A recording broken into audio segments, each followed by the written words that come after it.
In the profound depths of our being, a relentless question echoes, shaping the contours of our identity. Who am I? This question, as ancient as the human spirit, finds its roots in the early moments of our lives.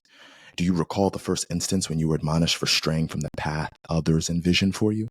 The moment your actions were sculpted not by your own desires, but by the expectations of those around you. Reflect on this. Were you always destined to be who you are today, or were you molded, perhaps even coerced into a version that others deemed fit? The words of our parents, the stern gaze of a teacher, the societal labels, they all act as chisels, carving out a persona that might or might not resonate with our true selves. You'll end up just like them, they said. You're not enough, they echoed. But enough for whom? In this intricate dance of identity, we often lose sight of the lead dancer, ourselves. In the West, we cling to the notion of a concrete self, but what if this self is merely a reflection in a constantly shifting mirror? Consider this. When told you're not black enough, what does it mean? Isn't it more a reflection of the speaker's perceptions and biases than your own identity? The criteria of enough, who sets these standards? They are but subjective measures varying from one person to another. The journey to self-awareness is arduous. We are often unknown captives of unseen forces, social structures, familial expectations, cultural norms. And yet there's a profound truth in the saying, what we are unaware of, we are enslaved to. Awareness then becomes our liberator, our guide to breaking free from these invisible chains. But as we step into the light of awareness, we are confronted with a pivotal question. Who is it that's stepping out?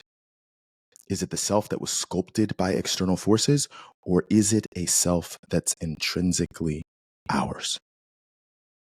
Picture yourself as a canvas. Over the years, numerous artists, parents, teachers, peers have added their strokes to this canvas. Some added vibrant colors of encouragement, while others marred it with shades of doubt and criticism. Now imagine holding the brush yourself. What colors would you choose to represent your true essence? The narrative of self is often relative. When you think of yourself as funny, consider to whom are you funny? Is it a universal truth, or is it tied to a specific audience whose approval you seek? And when you label yourself as not good enough, ponder on who set these standards. Are they your own, or are they borrowed from someone else's script? In unraveling the mystery of our identity, we must journey through the layers of external influences to discover the core, the untouched essence. It's a quest filled with questions that lead to more questions, a labyrinth where each turn brings you closer to the center, your true self. As you embark on this journey, I invite you to reflect on these questions that I have myself. When you define yourself, whose voice do you hear in your head? What are the labels you've accepted without question? And whose approval are you seeking, and why? And if you didn't know, I have a Patreon where I'm writing this book. So if you head over, I look forward to being able to see you there and seeing some of the comments that you add. But for now, TikTok, Instagram, YouTube, I have to go. See you at Patreon. And to my followers on Patreon, I'm so thankful for you, grateful for you. You're amazing, immaculate, fantastic, fabulous, sensational, divine, tantalizing. Thank you for taking time to listen to me speak, because you could be anywhere and you choose to spend time with me. So again, I'm thankful.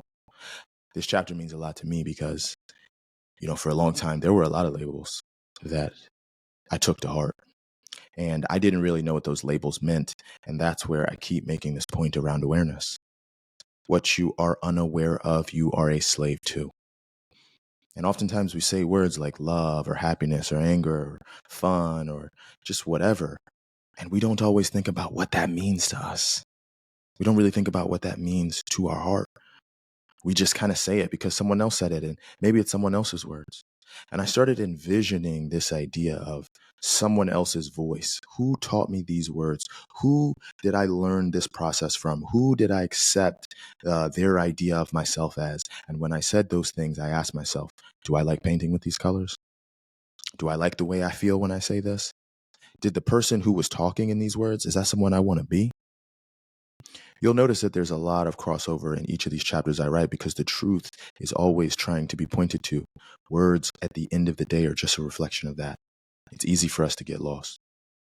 And I want to point you to where freedom lies, to where the truth lies. But the journey is up to you.